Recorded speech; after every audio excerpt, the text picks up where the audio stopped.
and welcome to another episode of Boundless Body Radio. I'm your host, Casey Ruff, and today we have another amazing guest to introduce to you now. Dr. Ken Zweig provides personalized preventative care that caters to individual patient needs. Having worked for 18 years in a variety of medical settings, Dr. Zweig believes the majority of medical problems are caused by poor behavior habits that have accumulated over time. He takes a preventative approach to treatment and helps patients adopt a preventative behavioral mindset before relying on medication that could inadvertently cause other medical problems. Dr. Zweig's focus on sleep disorders and hypertension go hand in hand with his mission to improve patient health through behavior change.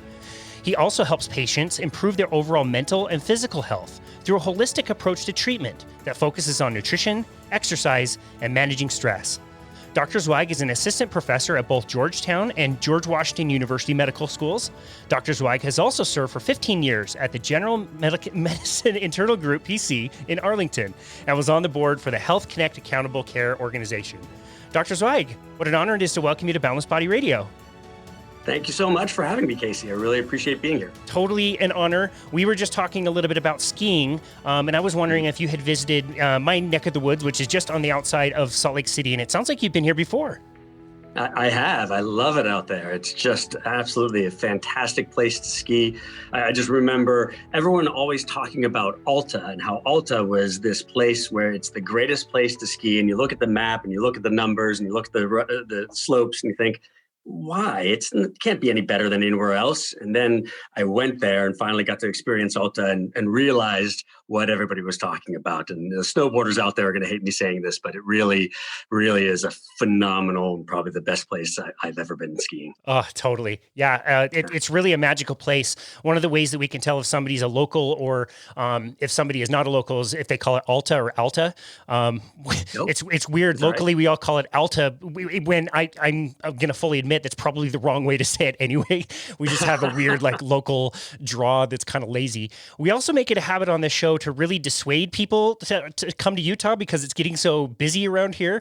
So tell us a little bit about skiing in Colorado. Oh, well, it's hard to choose between the two. I mean, they are both so fantastic. Colorado is really my true love. My wife is from there, and it was the first place I ever skied out west. And we go out there probably once or twice a year. We have a ton of friends out there. And so, Colorado is also pretty hard to beat and hard to choose between the two places. I think Utah has better snow, but Colorado probably has better slopes and options. There's just so many places to go, and it's just spectacularly beautiful out there. So yeah, I really love it. It really is. You mentioned offline Colorado Springs, and the memory that I have from Colorado Springs was hanging out with a coworker who wanted to do a hike in Manitou, which is just right outside. Yeah. And he's like, "We're going to do a hike called Incline," and I said, "Well, that's a depth name." And we pulled up to the parking lot, and I'm like, "Well, where's the trail?" And he points, and there's this dirt kind of path that goes straight uphill. I thought I was going to die. Yes. Have you ever done that one? I've done it a few times. I love the incline. Man. I've heard a lot of really good stories about the incline. It's pretty amazing. A lot of the people from apparently the Olympians from Colorado Springs go up to the incline to do some training. And I guess Paulo Ono used to ride his bike from the Olympic Training Center up to the incline, run the incline in about 18 minutes or so, and then back down and ride the bike down to the Olympic Center. So pretty impressive. That's amazing. It's funny you mentioned him. He was training at a gym I was working at previous to the 2010 Olympics. And I would not have believed it if somebody would have told me, if I hadn't seen this with my own eyes, him loading up a leg press machine, as many plates as you can fit on both sides and on top of the machine, and getting underneath the weight and one leg repping that weight and over one leg. Yeah. Wow. In the short track, based on how fast they're going, they're pulling 3 Gs in the corner. So they're literally they're like single leg pressing 3 times their weight. It's super impressive. Yeah, it is. That's crazy. It's amazing. Wow. Yeah, well, I want to skip ahead and talk about you. And I want to talk about a story that you told in an article that you gave. I thought was really kind of interesting. The angels live in you. Can you tell us a little bit about the angels live in you story? Sure. You've really done your homework. That's great. Yeah. So, when I was a resident, I was taking care of this patient. I was at the Veterans Association Hospital in DC. And I had this patient come in who was this older Black gentleman who was a local reverend in one of the churches. He's a very nice guy, but absolutely miserable, was suffering from pain in all his joints, really fatigued, just felt terrible. And looked like he was actually having a flare of an autoimmune condition. And I put him on a course of steroids, and I came in the next day to work, and I was seeing this crowd outside his room, and I had to go and sort of force my way through to see what was going on, because all these orderlies and nurses and residents and students and everyone was standing outside his room. And I pushed my way in enough to see what was going on. He was standing on his bed giving this incredible sermon with this booming voice, a completely different person than I had seen the day before, and was just, had everybody enthralled in what he was saying and hanging on his every word. And as I got closer to him, he pointed to me and he's like, "There's my doctor. There's the man. He is the guy." And he just was so happy and felt so much better. And he gave me this poem that I kept in my wallet for years called "The Angels Live in You," because he was so pleased at how much better he felt. And that was just an amazing feeling. Looking back, I realized that part of it was probably something called a steroid mania, and probably the prednisone gave him a little more energy than it probably should have. But he really just perked up so well and left the hospital feeling so much better. And it was a great feeling to see him get so much better. Wow, that's incredible! What an interesting story. That must have been something that really stuck with you if you made that into a poem and kept it with you. That's really beautiful. Tell me a little bit about growing up and deciding to get into the medical profession.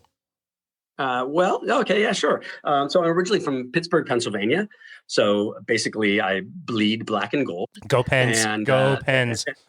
Go Pens! That's right. Great. All right, I knew I had the right podcast. Absolutely. So it's a great city, and I really love it. And if the weather was a little bit better, I'd probably still be there today, because it's just a beautiful city with a great feel and great people. So then I went to University of Michigan for my undergrad, and took a couple years off to work in the business world, and did basically chemical sales for about 2 years, and decided that wasn't really for me. And tried my hand at medicine. The funny thing about it is, I come from an extremely medical family. My father is a doctor. My brother is a doctor. I have multiple uncles and cousins who are doctors, both male and female. And so it was really sort of set in stone to some degree. I'm sort of a purebred in that respect, but I really wanted to try something else. So I was determined not to go into medicine for many years. And I had every intention of going into business. And then when I went out into the business world and gave it a try, I realized, I need something more. I can't just go out and get up every day just to make $1. I need to make a difference. And so I I took the MCATs and wanted to see if I could get in. I got into Ohio State School of Medicine, and the rest is history. And I never look back. I'm thrilled with that decision. I'm so happy doing what I do, because I just love it every day. Wow. Was there ever something you wanted to specialize in, or did you want to be more general practice? So that's a great question. Yeah, I wanted to specialize in just about everything. Every time I do a rotation, I'd say, yes, I could do this for a living. And then, yes, I could do this for a living. And then, yes. And I found myself liking everything. And so rather than do 11 fellowships, I figured, general medicine is the right thing for me. So that's where I find myself. And I always say that I have what I call medical ADD, because I like everything and I like keeping my hand in everything. And I don't think I could focus on just one thing. I like not knowing what's behind door number 2, and just seeing a whole swath of different conditions, and being able to diagnose people. A lot of the specialists, people come to them already with the answer. And I like the puzzle that patients present to me every day. Wow. I love that. What things were a little bit surprising to you as you were getting started? Did you think that you're going to be able to spend a ton of time with your patients versus the kind of classical medical system where, doctors typically only get maybe 10 or 15 minutes with a patient? Yeah.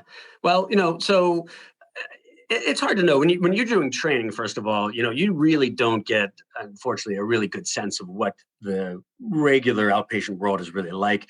Most resident clinics are, at university settings. They're usually free clinics. They're not a typical clinic that you would normally work in. So you don't really have a good sense of what it is that you're going to experience. I somewhat did because I saw my father doing it and was able to work with him a little bit in high school and see what that was like. But that was, back in the 80s and 90s and, really back before things really turned into a grind. But when I first started, I had time with my patients. I fortunately joined a practice where we would get 20 minutes with each patient and and when you also first start, you don't have many patients. So your schedule wasn't full. So I could spend 30, 40 minutes with everybody and get to know them and really, practice the way I'd wanted to practice. And as things got busier, medicine got more difficult. There was a lot more reporting requirements, a lot more legal requirements and malpractice difficulties. The EMRs came out and just everything got a little harder, and I think a lot of it has to do with the electronic medical records. I understand the concept behind it, but I don't think that they were quite ready for prime time when they were put through as a mandatory thing for Medicare. So, that really takes a lot of time out of everybody's day is putting the information in and using the medical records. And I think that was something that really put a big hindrance on medicine. Interesting. With that said, they have their role, and there's some really wonderful things that come from them. But on a day-to-day, working with them, especially with complicated patients who have multiple problems, they're just not really quite designed well to manage that. And so, because of that, a lot of doctors have gotten burned out. There's been, like I said, more and more requirements that have come on them, and over the last 5 years or so, especially during COVID, even more so. Large conglomerates have taken over many of the private practices and brought their bureaucracy into play as well on these small practices that used to be able to make their own decisions. And that level of control, which is important, got taken away from me at my practice. And so I had to look for something else to go to. And I found my current practice, which is a concierge practice. And I've been thrilled. I couldn't speak more highly of it. It was a really hard decision for me to make. I struggled mightily trying to decide if I should do that. I was also offered a position at George Washington Hospital to teach and take care of patients there. And so it was sort of, two ends of the spectrum. And I was just struggling trying to decide. And it was almost a flip of a coin that made me come here. Really, it was just that, and one of the docs was very persuasive, and so I finally gave this a try, and really has been absolutely wonderful. It's practicing medicine the way I think it should be, and the way I can. I spend time with my patients. I get to know them, and they really become almost part of your family. And so it's been very, very nice. Oh, that's amazing. We've talked to a few doctors, and this seems to be getting a little bit more popular, this idea of a concierge service. Can you, for somebody who is not familiar with that, can you talk about maybe some of the pros and cons of, the way you practice medicine before, more traditionally, versus how you practice medicine now inside of this system? Right. Yeah. So, well, first of all, there are two outsides. There was the previous outside of the system where we were still in charge, and it was a private practice, and we got to manage everything. It was a lot of work, but I enjoyed it. It was still my work. It was still a practice that me and several other docs put together and were able to run and manage in the way we wanted to. And it was a lot of work, but it was still we were still in control. And that makes a big, big difference in your day to day. And so, while that was going on, I still enjoyed what I did. As soon as our practice got taken over by a big hospital conglomerate, all that control was taken away almost immediately. And when that happens, now you're not only are you in the grind of seeing patient after patient after patient, but you also don't have any say in how your day goes. You don't have any say in how the office is run. You're effectively powerless to make any changes and to help control how things are being done, and they took away a lot of our efficiencies and a lot of our help and support, and it just became too unwieldy. And so even seeing patients every 15 or 20 minutes sounds like it's not that bad. People have gotten more complicated. There's a lot more testing, a lot more medications that can be done. As I said, there's a lot more reporting that you have to do. And so it gets a lot more complicated. So 15 to 20 minutes for a patient is not very much time. And you find yourself not really able to address all the problems that should be addressed, unless they're, 30 years old and healthy and a sprained ankle. If that's the case, it's fine. But if you have somebody who's got high blood pressure and obesity and diabetes, it's almost impossible to cover all the issues that you need to cover in one visit. And so I found myself no longer really practicing medicine. I was really just surviving. I was doing everything I could just to get through my day, finish my notes and callbacks and labs, and get home by 9 or 10 o'clock at night. And that's just no way to live. I wasn't really practicing or doing what I felt was right for my patients. And so I had to find something else.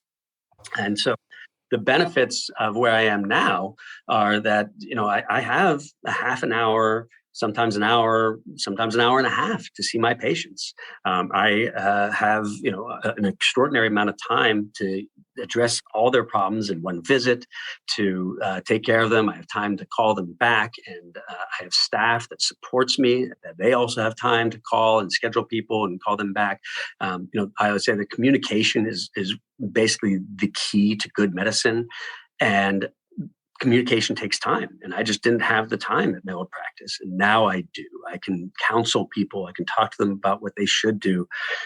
I can talk about hear about their kids and their grandkids. You can really create a relationship. I've had a number of people who followed me from my old practice to my new one, and after seeing them for 10 years at my old practice, now I have time to see them. They'll tell me things I never knew. And I said, I've been seeing you for 10 years and I never knew that about you. I think that's amazing that I can actually, have these conversations that I can pull out from these patients. So it's a much nicer way to practice. It's more relaxed. And like I said, really, it can address all the problems that you want.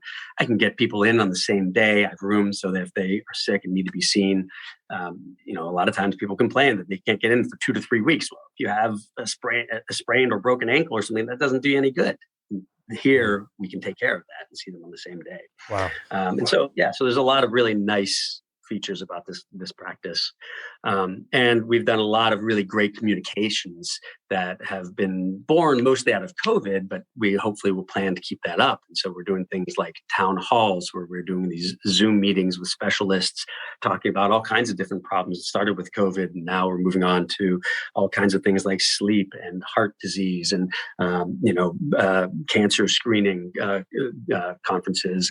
We're able to do a lot more outside of just the regular day-to-day to also reach out to our patients and educate them and have good communication. So it's really nice. Wow. Yeah, no, that sounds great. The town hall thing sounds amazing. It's cool that you would include that in what you provide. I'm sure you can reach so many more people and reach them with experts all over the world in certain fields. That must be very empowering for your patients. Oh yeah, it's been great. We've had some really being in DC, in the DC area. We have access to some of the best physicians in the world between NIH and Georgetown and GW, and we have some incredible physicians here. So we've had some really big names in medicine on our town hall, and it's been wonderful. It really is a neat addition. So we're doing that about once a month, and it's just we have the time to do the value add, the extra added efforts for our patients. And it's been great. Obviously, the downside is that we're limited on who we can take. There is a charge for this, and that's the only way the model works is to have an annual fee that goes along with it. And so, unfortunately, then we are limited in how many people, or else, if we just continuously take people, and then you end up at the old model where you're just doing the grind again and not giving people extra benefits. So I'm limited in the type of people that we can take. And for a fair amount, where we are, the people who search for a concierge type practice, there's not as much diversity in my patients as I would like or as I had at the old practice. So that's the other downside that from my standpoint, I'd like to see. Yeah, gotcha.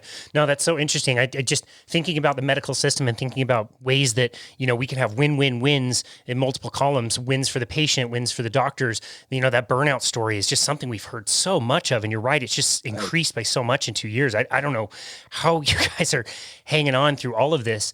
It just Yeah. seems like a really great way to address all the things that we identify as, the patients aren't getting care, they're getting way overprescribed, they're not getting educated, and the doctors are just getting really sick of it. They're getting really tired Right. of not being They able are. to serve their patients and working too long. That's right. Yeah, and again, not only working. I don't mind working hard if I'm working effectively, but Mm, that's not what was happening. And I wasn't able to work effectively. And I always hated the idea that the primary care doctor was really the gatekeeper. Would just give a referral for this or medication for that.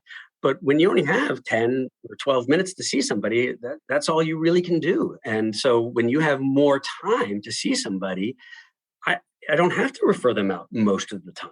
I can, other than doing a procedure that I'm not able to do, the knowledge for most conditions I have, and I'm able to manage if I'm given a little more time to talk to the patients about it and evaluate. And so I think if you can get a situation where you can let the primary care doctor have more time and get more primary care doctors in, you don't need as many specialists.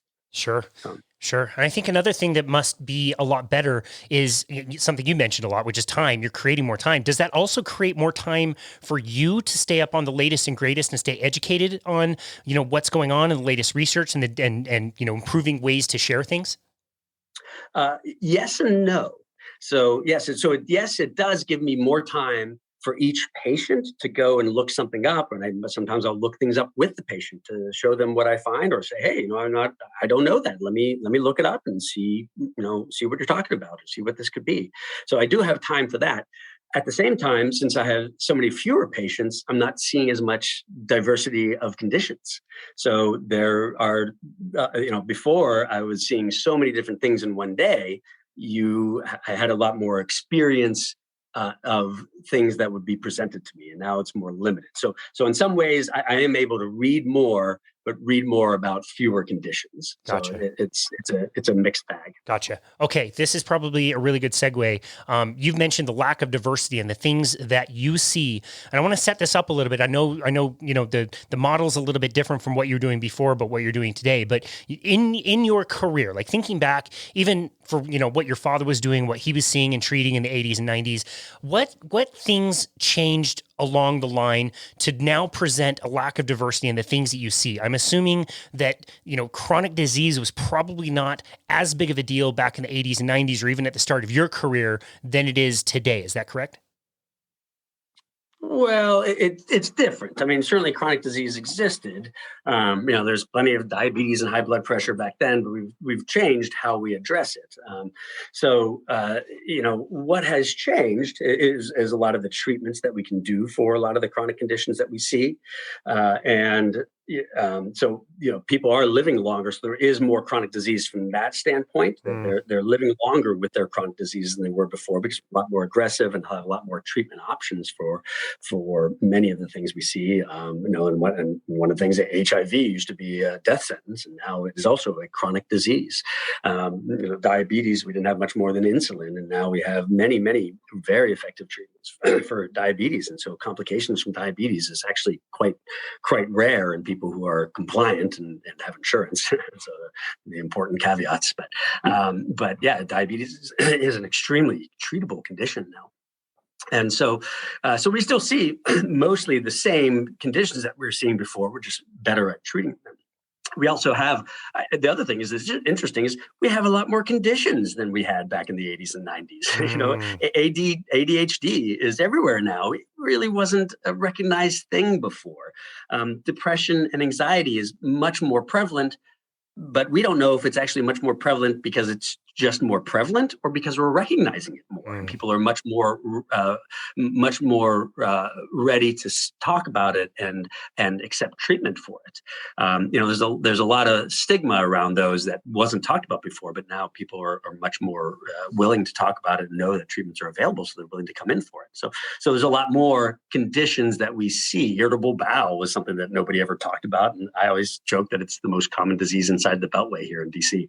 So there's a lot of conditions that really weren't necessarily recognized or addressed in the past that we see now. Yeah, interesting. I look at a lot of those, and there must be some type of metabolic component to all of that. It seems like some of those conditions are, made worse by our lifestyle, which I know is something that you're big about. Treating patients by sharing different lifestyle practices with them that could, generally speaking, improve a lot of those things. Maybe not cure, maybe not completely heal, but should, generally speaking, cause some type of improvement. So I wonder if we could maybe deep dive into a few of the things that you've learned about things that you can share with people to help improve their lifestyles that generally can maybe reduce the amount of prescriptions they're on, or maybe improve their quality of life. And we can jump in at anything that you feel the most passionate about right now.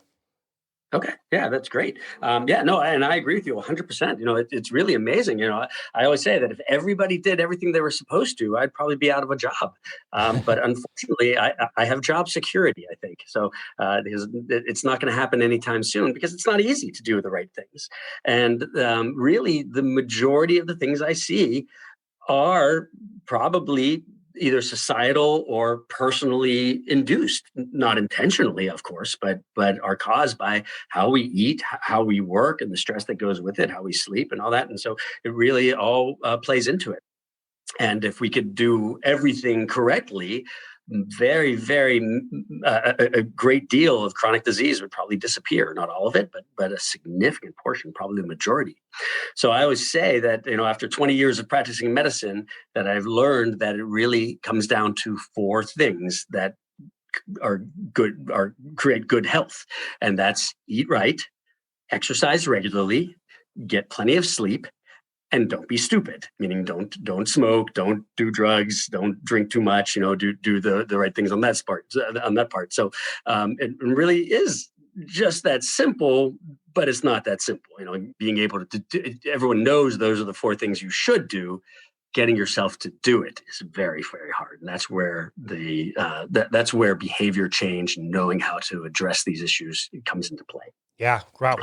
I love all four of those. I love the name of the last one. That's great. Yeah, right. Yeah, but it's right. It's very funny. It just came to me one day. And I was like, this is really not hard. I keep saying the same thing to everybody. Yeah, I love it. That's great. It's really easy to understand. Let's maybe talk about the first one. Of all of the things that you listed, I oscillate on which one I think is the most important and the most, important to address with somebody. But I find more often than not, at least in my experience, that if somebody is willing to address the first one that you mentioned, it's a lever that typically pulls the other levers. Sometimes people exercise and that gets them to eat better and starts kind of a positive cycle. Sometimes it's sleep, you start there. But for a majority of people, from what I've seen, if you can get somebody to eat better, you will generally get improvements in all the rest of the things. So I'm wondering, what are some of the principles that you like to talk about when it comes to nutrition and eating better? Sure, yeah, and if you don't mind, I'll just address that from the standpoint that everybody I talk to thinks that one of those three is more important than the other. I have a friend who's an ultra marathoner who thinks exercise is the only thing that you need, and then my personal area of great interest is actually sleep, and I think that if you sleep better and get more sleep, because most of people are sleep deprived for one reason or another. If you get more sleep, it's easier to eat right. You make better choices when you sleep well, and you have more energy to exercise. And so, to me, sleep is the foundation of it. It's really, I think, if you are really good about your diet, you can maybe be a little more lax on exercise and sleep. If you're really good about sleep, you want all three of them to be all three of them are important, and they're all three probably equally as important. And if one of them is much more interesting to you, or you're more passionate about one of them and you can do that really well, you might be able to lapse a little bit on the other two. you want to try to do all three as best you can, but where you start is really, I think, an individual choice, and Yeah. where it's going to be easiest to start. So, Mm. but as far as going with diet, with any of the three, my biggest thing is that it doesn't take massive changes. If you try to completely upset your entire lifestyle so that you can be healthier, it's not going to last. You can't make massive changes in a few days and expect that to stick.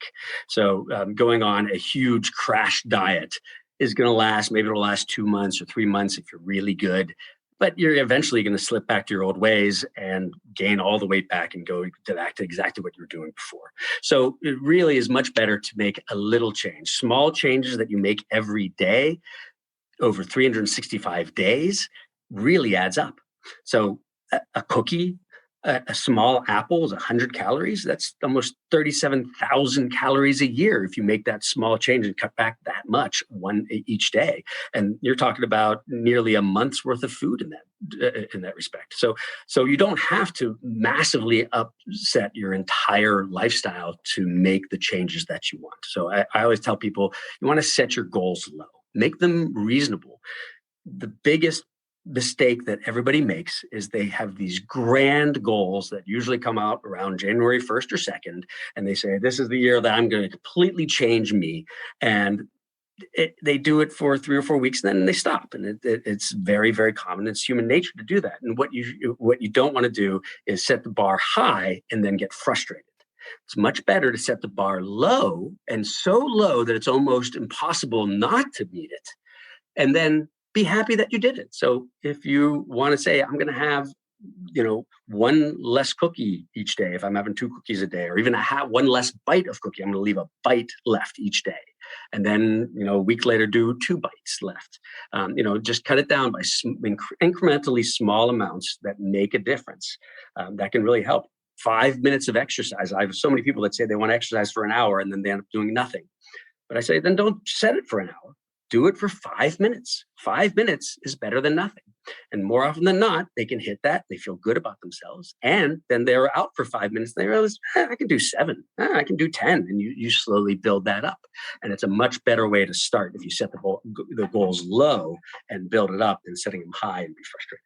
I love that. I couldn't agree more. Having worked in a gym as a nutrition coach and a trainer for over a decade, we're recording on in mid-February. The gym would be back to normal by now. It's been 6 weeks. Where January 2nd, the place would be packed. All the normal members are pissed because they can't sit on their normal machines or whatever. And it's like, just give it a few weeks. It's going to be fine. Right. It'll be back to normal. Exactly. You're right. And right. I think the small goals achieved gives you a small win. That is, again, it's just like you explained, it's going to be more likely that person's going to want to get another small win in the future.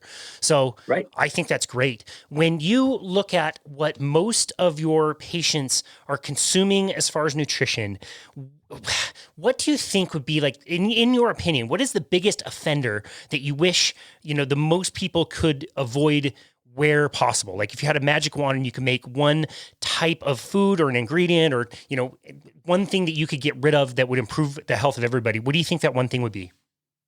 Alcohol. Easy. Wow. Easy. Yeah. Especially with COVID, alcohol has been been hugely on the rise. And alcohol, there's more and more and more coming out about it. And I know this. I'm saying this. I'm not a teetotaler. I like a good beer and a good scotch, but it's like anything else. It's in moderation. And I can't begin to tell you how many people have 2 or 3 or 4 drinks every night. Having a couple of drinks on a Friday and Saturday night when you're with friends is great. If you want to have 1 drink a night, that's probably okay too. It may cause a little bit of problems, but not much. But it's so common to see people having 3 or 4 drinks a night and just not thinking anything of it. But then they tell me that they have high blood pressure and that they're obese and they can't sleep and that they are depressed. And there's so many things that alcohol goes into, and we're learning more and more about the harms of alcohol. That really more than 1 a night has a huge impact on your health, including cancer. It has a very strong impact on cancer and heart disease. The idea that alcohol decreases the risk of heart disease has been completely debunked, but everyone still maintains that mindset about it because they want to, because it gives the go-ahead, gives the okay to have it. And there's so much social norming of alcohol too. But it really causes so many problems in people, and it's a hard one to recognize. Like I said, having it on a Friday or Saturday is fine, but when you have constant exposure, a few drinks a night, every night, I just find that it has such an impact on people. If nothing else, it also just makes you make bad choices.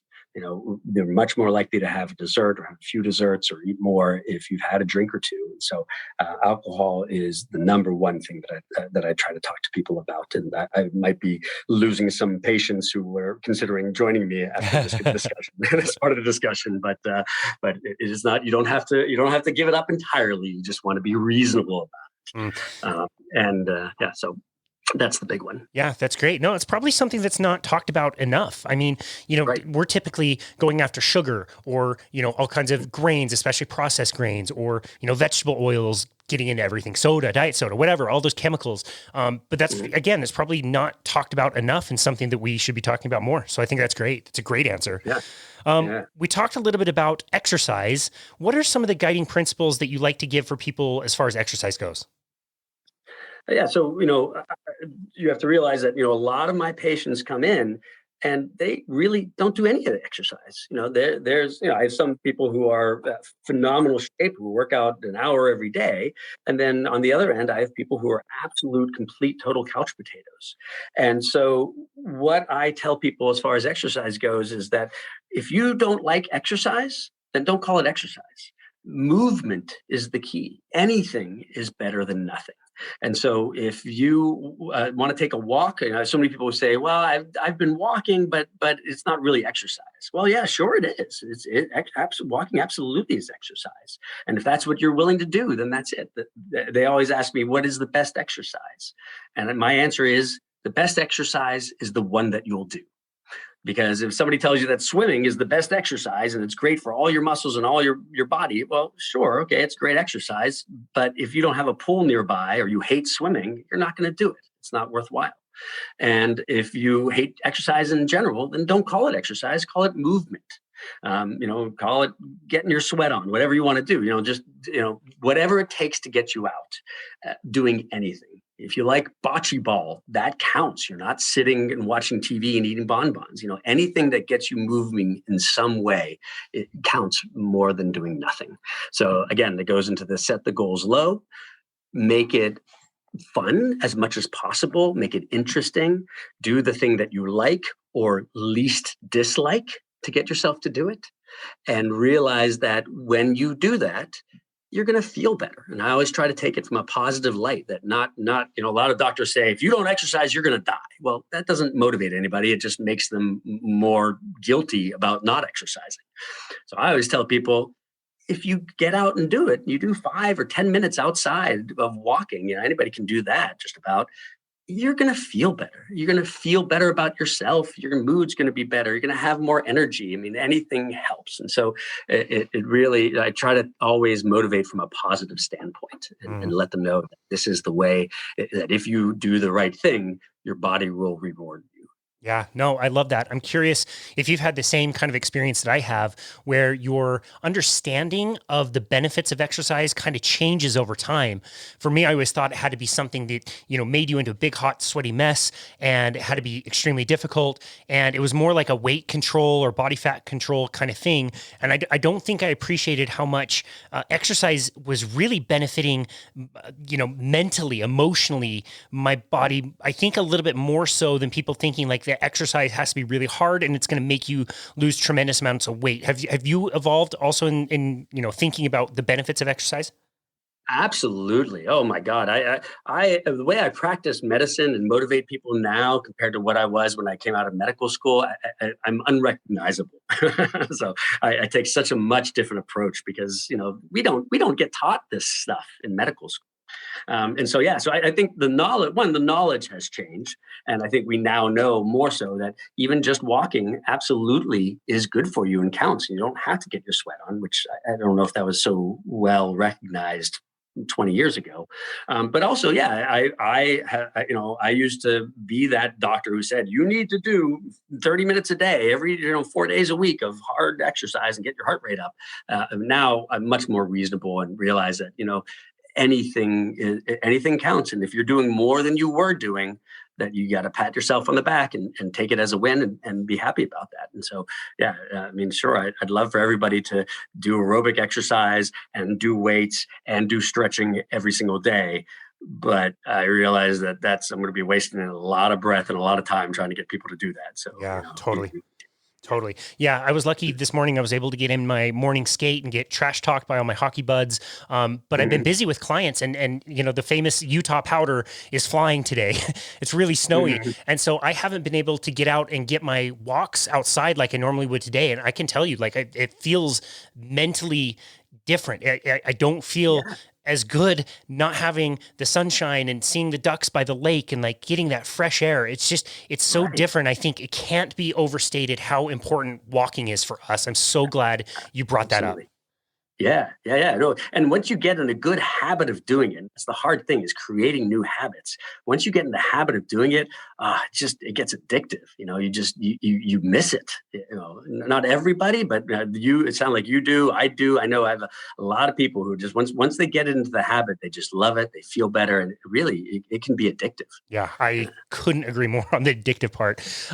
Let's talk about something that is absolutely in your wheelhouse, which is sleep. Tell me how you started to develop an interest in sleep. Yeah, it's kind of interesting. When I first was starting to practice, it sort of evolved over time. I starting practice and realized that, boy, the majority of things I see are really diabetes and high blood pressure. Maybe I should really focus on that as, my area of expertise, because that's what I'm seeing. I should be really good at these things. And as I focused on both of those, I was seeing more and more and more evidence coming out about how sleep impacts both of them. And I started looking into this sleep a little bit more. And all of a sudden, when I started practicing is also about the time when sleep apnea was getting a lot more recognized, and all these sleep clinics were showing up and popping up everywhere for in-lab sleep testing. And so it started becoming a hot thing. And I just thought that was interesting. And I started looking into it more. And all of a sudden I realized that if I'm focusing on high blood pressure and diabetes, really, I'm probably more focusing on sleep. And that when you talk about sleep and sleep deprivation and what it causes, most of the things I see can be directly correlated to sleep deprivation. It's really fascinating that, if you look up, you can look this up. If you look up by county, the counties in the country that are the most obese, and then look up separately counties in the country with most sleep deprivation, the two maps are almost perfectly overlaid. Wow. There's a absolute, complete, almost perfect symmetry between the two maps, because there's such a strong association between sleep and obesity. And if you do that with diabetes, you get the same map. If you do it with high blood pressure, you get the same map. And there's just, when you're talking about sleep, and I'm talking about less than 7 hours a night, your risk of almost everything in life gets worse. So obesity, diabetes, high blood pressure, depression, anxiety, heart disease, strokes, cancer, making less money, whatever you want, unless it's watching more TV, which most people would say no, getting more sleep really helps that. And about, depending on where you're looking, as many as 60% of Americans are sleep deprived. And it's a real epidemic. It's a real problem. Wow. I think a lot of people just consider sleep as like, okay, my body is turned off. Nothing's going on. I'm just kind of resting, relaxing, whatever. And everything's just kind of off. And when I wake up, then the light switch gets turned on. Everything starts going and moving again. And they kind of think of it as binary as far as that goes. Were you surprised to learn about how many things are actually happening during sleep? Oh, absolutely. Yeah, no, it's a fascinating thing. The more I've read into it, the more fascinating it gets, I think. There's a great book by this researcher out of Harvard named Matthew Walker called Why We Sleep. And it's a fantastic read if anybody gets a chance to read it. He's great. And he makes the case, do you know, are you familiar with that? Yeah, absolutely. His content's amazing. Yeah. Oh, yeah. It's really, really interesting stuff. And, he makes the case that actually our normal state is actually sleep, and that we wake just to take care of the things that we need to take care of so that we can go back to sleep. And that waking is not your normal state, sleeping is. And that everyone thinks of sleep as a very passive thing, but it's incredibly, incredibly active and a very important part of our lives. And, your brain is continuously active when you sleep. And so many things happen that are so important for our health while it happens. So many people say, well, you can sleep when you're dead. It's going to happen a lot sooner than you think if you discount sleep as an important thing. So I always say that we have a limited amount of waking hours in our life. And if you cut out sleep, you're using those hours up too fast. Well, damn you, Schitt's Creek. Damn you, Ted Lasso. Damn you, Formula One documentary on Netflix. That's amazing. That keeps me up way too late, way too often.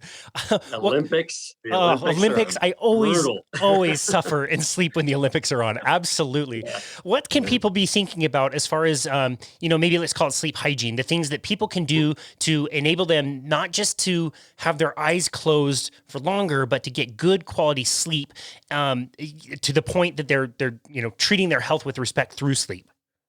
Great. Yeah. So a couple things you can do is, first of all, it's really important to keep regular sleep and wake times. So including the weekend, if you fly to France and you then go to bed when you get there and wake up the next day after 8 hours of sleep, you're going to still be tired because you got jet lag.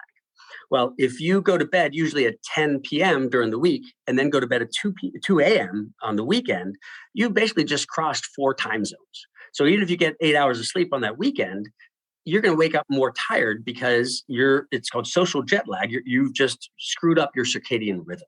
And so even though you're getting enough sleep, it's not the good quality sleep and you don't feel as well. And so you want to make sure that you keep regular sleep and wake times because your body is very regimented. And if you are good about that habit, your body will know it's time to go to bed. And so I always tell people to set an alarm to sleep. We have an alarm that wakes us up in the morning. You should have an alarm that says, hey, it's time to go to bed.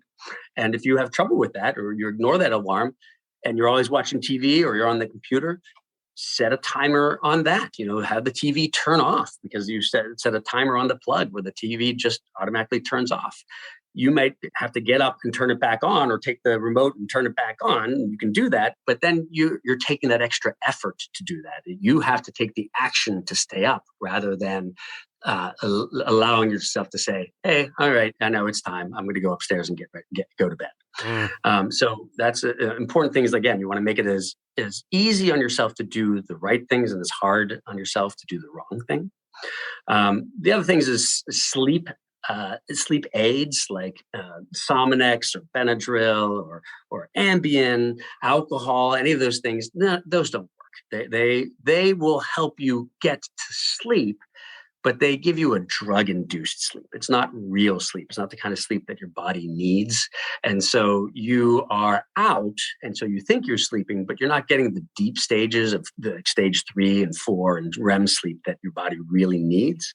So even though you are sleeping per se, you're not getting real adequate restorative sleep. And so you want to really try to stay away from sleep aids as much as possible. And then obviously doing the other right things, exercise, as long as it's not too close to bedtime, is wonderful to help you sleep. Making sure that bed is comfortable and make sure your room is dark and room is cool. You want it to be in the mid 60s when you're sleeping. And if possible, this is a big one, is leaving pets outside the door. It's hard to close the door on them, but pets are a big part of sleep disorders, unfortunately. Wow. Those are a lot of really great pointers. I really appreciate that. I actually didn't know the social jet lag thing. That's really curious. I would have never thought to call it that. And also a great idea that I hadn't thought of, which is put the sleep timer on the TV. James Clear does such a great job in Atomic Habits of talking about what you just mentioned, which is, to promote a new habit that's good, you want to make it really easy on yourself, and to get rid of a bad habit, you want to make it really hard for yourself. I know with my lazy ass, like if my TV turned off in the middle, like the thought of like walking 15 feet to turn it back on, I'm just like, I'll give up and, walk the other 80 feet and just go to bed. So that would be totally. You just need a little nudge. You just need a little nudge. And, when you're sitting there watching TV, it's so much easier just to let it play through to the next episode than it is to turn it off and get upstairs and change into your pajamas and brush your teeth. It seems like a lot of work. It's so much easier to sit there. But if the TV turns off, you're like, okay, I'm going to do it. Wow. We all get dumb late at night, and so we make bad choices. And so that's the time when you need a little more help to get you to do the right thing. I've got evidence that says our barbarian ancestors had to actually get up, walk to the TV, turn a dial to change the channel. What a hassle that would have been. That can't be. No, that must have been hundreds of years ago. Thousands and thousands of years ago in our human evolution. Marcus Aurelius had to change the channel. Exactly. He mentions that in Meditations, I believe.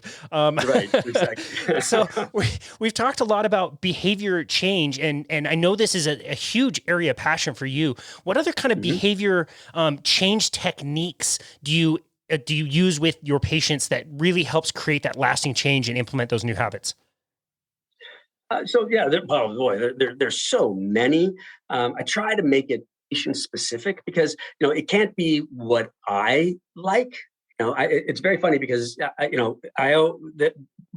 have an agenda when patients come in. My agenda is to make sure that they're healthy. Okay, that's my agenda. That means nothing to most patients. Healthy is such a nebulous term, and so it has to really be on the patient to decide what is important to them. And so I will always say, what do you like? Do you have enough energy?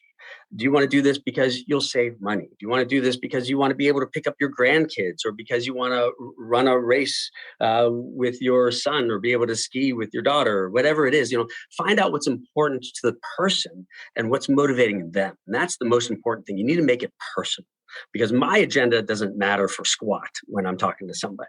It has to be what's important to them. So I always try to tease that out and then use that against them if possible. Wow. And then depending on what they find is important, what I find is important, then trying to create some kind of tools around that will work.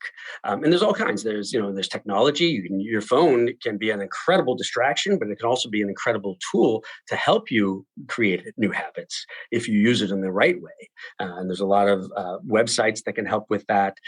Your calendar, reminders. There's all kinds of apps that will help you track your calories or stick to your goals, whatever those may be. And then I also tell people, whatever your goal is, shout it out to the world. Tell others, because if you make that verbal contract with other people, if you tell your wife and your kids and your friends that you want to lose 10 pounds, or that you want to run in the Cherry Blossom 10K or whatever it is, once it gets out there, then you have that pressure. You have their support, and you also have that pressure from others. You've put it out there, and now you've got to stand by that. And it makes you a lot more likely to stick by your goals, whatever they are. Wow. I love that. I think those are more really great and practical tips. I think most of us, being on the other side of that, like if somebody came to you and said, hey, will you support me with this personal goal that I have? Most of us be way more than willing to step up and offer support and do whatever we could. And we maybe sometimes forget that we have those options, and we can reach out to people and really easily get that support. This has been such a cool conversation with so many practical tips. I do, before we go, want to talk about a little bit of your volunteer work. I understand you've done some volunteer work in Honduras. Is that correct? Oh, yes, sure. Unfortunately, now that, once I had a daughter, that came to a grinding halt. And I hope to get back to that at some point.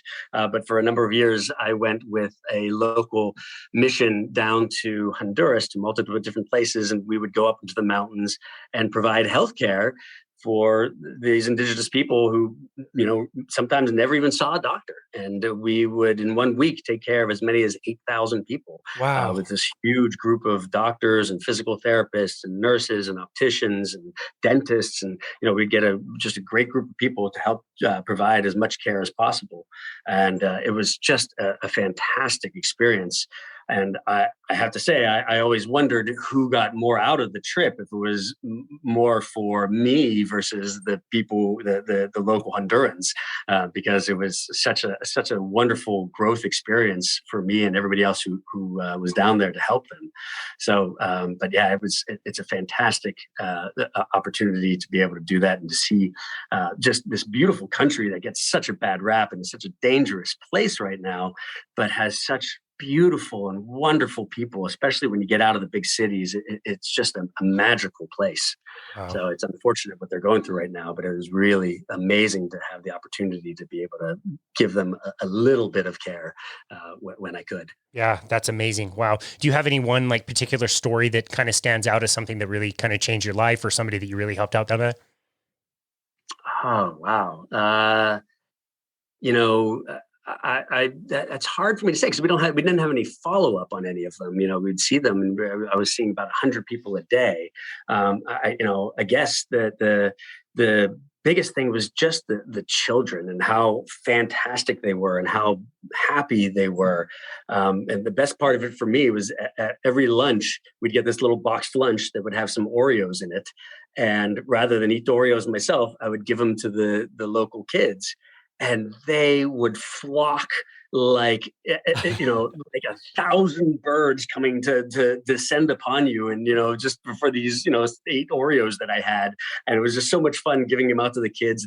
That as much as providing care, I think that was even more rewarding than anything else I did down there. Wow. So, what a cool memory. It's a great experience. Yeah. That's great. If I had my wish, like anytime somebody with any affluence would complain about their Wi-Fi signal or something, third world, like take a bit of money and go to one of those countries and hang out there for like a week and come back and like shut your mouth and stop complaining about how well we have it here when, you can go and serve and give back. I think that's just so wonderful, and what a cool opportunity and experience for you.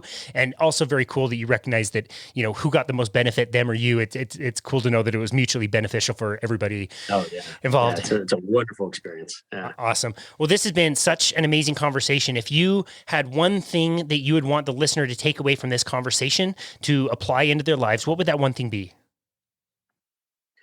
Whatever change you want, make it simple. The biggest thing I say to everybody is just set the bar low. Be easy on yourself. We tend to be so hard on ourselves and expect so much from us, and it's not reasonable, and so often we think we should be capable of so much more, and we may be, but it takes time to get there. You can't just do it overnight. So I think that the best thing I'd say to people is, be kind to yourself. If you want to make a change, do it, but make it small, make it reasonable. And if you don't get there, that's okay. Just, brush off the dirt and try again. I love that. I absolutely love that. What an amazing message to share. Dr. Ken Zweig, where would you like people to go to find you and connect with you in your work? So our website is nvafamilypractice.com. That's for my practice site. And on there, you can find a blog that I write. And I'm also on LinkedIn. Unfortunately, I don't know the address offhand for that, but you can probably find me if you look up Ken Zweig or L. Kenneth Zweig on LinkedIn. I have my blog there as well. And hopefully it has a lot of the tips that we talked about. I can vouch for that. Your blog is very, very well done. You do a really nice job with it. You're a good writer. So thank you for... I appreciate that. Yeah, absolutely. So thank you really so much for, sharing that information and sharing where to go for that. And I highly encourage the listener to go check it out. Like I said, his blog is absolutely amazing. Dr. Ken Zweig, thank you so very much for all of your work. Thank you for the passion that you clearly have for what you do, and for, like you said earlier, not just being stagnant, for going out and continuing to learn and changing your mind about things, and then sharing that message with your patients in a way that comes across very authentic and in a way that you can really help change people's lives. So thank you so very much for all of that, and thank you for coming on our show today. We really appreciate it. Oh, my pleasure. This is a lot of fun, Casey. Thank you so much. I really appreciate it, and thank you for the opportunity. Absolutely. Go Pens. The open ends. That's great. Yeah, absolutely. Awesome. All right. All right. Take Well, thank care. you very Thanks much. again.